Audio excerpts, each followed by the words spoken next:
Drama Red Swan menceritakan tentang mantan pegolop wanita bernama Oh Wan-soo yang menikah dengan konglomerat dari Wine Group.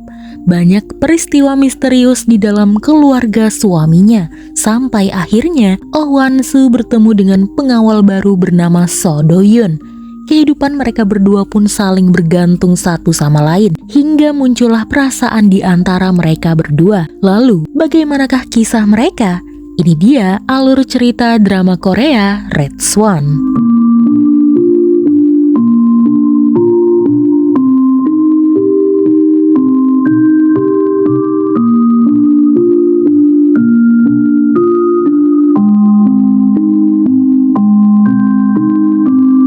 Cerita dimulai dengan kedatangan seorang wanita ke UNICEF di Amerika bernama Oh Wan-soo.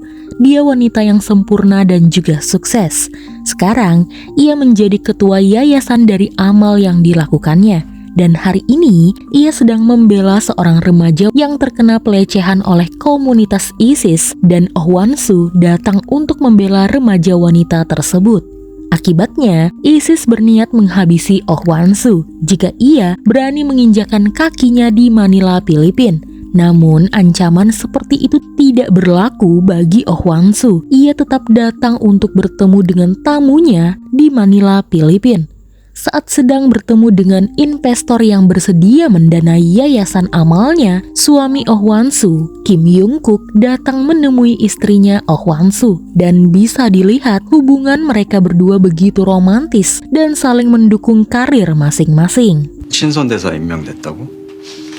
Sementara itu, di negara dan di kota yang sama yaitu Manila, Filipina, seorang pria misterius diam-diam masuk ke dalam kasino dan ia membuntuti seseorang. Pria itu adalah So Do-yoon yang sedang menyelidiki kematian rekan polisinya yang dibunuh oleh seorang pria yang tidak dikenal, dan saat ini ia sedang mencari tahu pelakunya.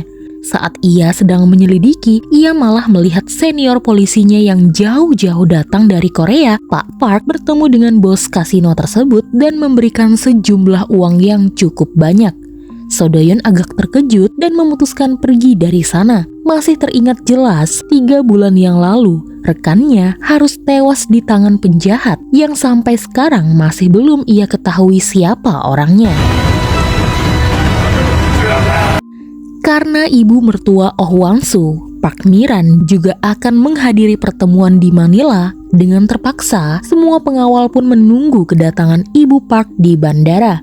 Maka Oh Wan-soo yang saat itu hendak mengambil kalung pesanannya pun harus pergi tanpa pengawalan. Tempat yang dikunjungi Oh Wan-soo kebetulan adalah tempat yang sama yang juga didatangi oleh So Do-yoon. Ia mendapatkan info jika pelaku yang telah membunuh rekannya berada di tempat ini untuk melakukan pembunuhan lagi. Saat sedang menunggu dan mencari pembunuh tersebut, ternyata diam-diam pelaku pembunuhan itu sedang mengincar Oh Wan-soo. Pembunuh itu sudah siap akan menembak Oh Wan-soo, tapi kali ini tembakannya meleset. Ia malah menembak asistennya, dan hal tersebut membuat semua orang pun terkejut karena mendengar suara tembakan. So Do-yoon kemudian tahu siapa yang menjadi target pelaku pembunuhan tersebut, dan dengan cepat ia lalu menolong Oh Wan-soo. So Do-yoon kemudian membawa Oh Wan-soo pergi dari tempat itu. Ia membawa wanita yang sedang ketakutan itu ke pinggiran kota agar mereka tidak diikuti oleh siapapun. Padahal, tanpa sepengetahuan Oh Wan-soo, suaminya, Kim Young-kook, sudah memasang alat pelacak di dalam mobil istrinya. Pada saat itu, mobil Oh Wan-soo mogok dan So Do-yoon mencoba untuk memperbaikinya. Di sanalah ia menemukan alat pelacak tersebut, dan karena menurutnya hal tersebut cukup berbahaya, maka ia pun membawa Oh Wan-soo ke tempat tinggalnya. Meski bingung dan sempat ragu, Oh Wan-soo hanya bisa mengikuti kemana So Do-yoon pergi. Di dalam tempat tinggal So Do-yoon, ia pun langsung bertanya siapa kira-kira yang ingin Oh Wan-soo tewas. Tapi Oh Wan-soo tidak bisa menjawabnya. Sodoyon lalu menyuruh Oh Hwan-soo untuk segera menghubungi siapapun yang mungkin Oh Hwan-soo percayai untuk menjemputnya di kedutaan. Sodoyon menyarankan Oh Hwan-soo untuk tidak memberitahukan lokasi atau menelpon polisi untuk berjaga-jaga karena tidak ada lagi yang bisa dipercaya. Oh Hwan-soo kemudian membantu mengobati lengan Sodoyon yang terluka setelah menolongnya. Sodoyon juga membantu membersihkan bekas darah yang ada di wajah Oh Hwan-soo. Lalu setelah itu mereka berdua pun bergegas pergi ke kedutaan Korea. 갑시다. Singkat cerita, suami Oh Hwan-soo, Kim Yong-kook pun datang menjemput istrinya di kedutaan. Ia terlihat khawatir dan segera membawa istrinya itu untuk pergi dari sana. Ia lalu menyuruh asistennya yang adalah Pak Park untuk memberikan imbalan kepada siapapun yang sudah menyelamatkan istrinya. Ternyata kebetulan Pak Park adalah asisten Kim Yong-kook yang kenal dengan Sodoyon yang menjadi saksi dan penyelamat Oh Hwan-soo. Ia langsung menghubungi Sodoyon dan kemudian bertemu dengannya. Karena Sodoyon sudah menyelamatkan Oh Hwan-soo, maka Pak Park berniat mengajak Sodoyon bekerja bersamanya di toko bunga. Toko bunga sendiri adalah nama samaran Hwain Group. Dan sebenarnya Sodoyon tahu kematian rekannya berhubungan dengan toko bunga alias Hwain Group, maka demi persahabatannya dengan rekannya yang pernah mendonorkan ginjal kepada Sodoyon, kemudian Sodoyon pun menerima tawaran dari Pak Park. 네, 선배님. 소도입니다. Sementara itu, belum selesai mengobati trauma yang sedang dihadapinya, Oh Hwan-soo harus dihadapkan dengan kedatangan ibu mertuanya yang ingin Oh Hwan-soo segera membatalkan acaranya di Manila dan menyuap dubes untuk tutup mulut perihal kejadian hari ini. Tapi Oh Hwan-soo tentu tidak mau mengotori tangannya. Ia tetap akan melanjutkan acaranya dan ia juga ingin menjalani hidup dengan bersih, dan hal tersebut sangat bertentangan dengan ibu mertuanya. Karena kesal Oh Hwan-soo mulai menentangnya, ibu mertuanya itu ingin segera melenyapkan Oh Hwan-soo. Singkat cerita, Oh Hwan-soo kemudian mengadakan konferensi pers darurat tentang peristiwa kemarin. Ia juga menambahkan jika benar dia tengah diancam oleh ISIS. Namun, ia tidak akan gentar. Ia akan terus berjuang meski banyak orang tidak menyukainya. Anehnya, ibu mertua dan juga suaminya Kim Yong-kook sama sekali tidak senang dengan tindakan Oh Hwan-soo. Menurut mereka, seharusnya Oh Hwan-soo diam saja dan tidak berhak mengadakan konferensi pers. 끝까지 싸우겠습니다. Pesta yayasan pun digelar di hotel mewah di Manila. Di sana Oh Hwan-soo tampil cantik dan ia datang bersama suaminya Kim Yong-kook. Sebelum masuk ke dalam acara, asisten mereka memperkenalkan pengawal baru yang tidak lain adalah Sodoyon. Pak Park memperkenalkan Sodoyon selain sebagai penyelamat Oh Hwan-soo, ia juga mantan anggota kepolisian sama seperti Pak Park. Oh Hwan-soo tidak berkata apa-apa meski banyak pertanyaan di dalam benaknya. Ia hanya berlalu dan masuk ke dalam pesta, sementara Sodoyon pun bekerja menjadi pengawal baru di grup Hwain. Jika dilihat-lihat, hidup Oh Hwan-soo begitu mewah dan sekarang ia sukses bisa menikahi Kim Yong-kook, seorang konglomerat yang mendukung karirnya. Padahal dahulu kehidupan Oh Hwan-soo jauh dari kata mewah. Ia hanyalah anak dari seorang pramugolop. Suatu hari, ia melihat ibunya dipukul oleh wanita yang sekarang menjadi ibu mertuanya hanya karena bidikannya jelek. Sejak saat itu, ibunya bertekad membuat Oh Hwan-soo menjadi pegolop profesional. Ia terus berlatih tanpa henti dan setelah beranjak remaja, ia menjadi pramugolop untuk membayar latihan golopnya. Ibu Oh Hwan-soo kemudian sadar jika berkarir di Korea, Oh Hwan-soo tidak akan berkembang dengan pesat dan menjadi pegolop profesional. Ibunya harus mengirim putrinya itu pergi ke Amerika dan bertanding golop di sana. Berbekal uang seadanya, Oh Hwan-soo pun segera pergi ke Amerika. Di sana, ia berturut-turut memenangkan turnamen golop dan akhirnya sukses menjadi pegolop profesional. Ia pun kembali ke Korea setelah 12 tahun di luar negeri.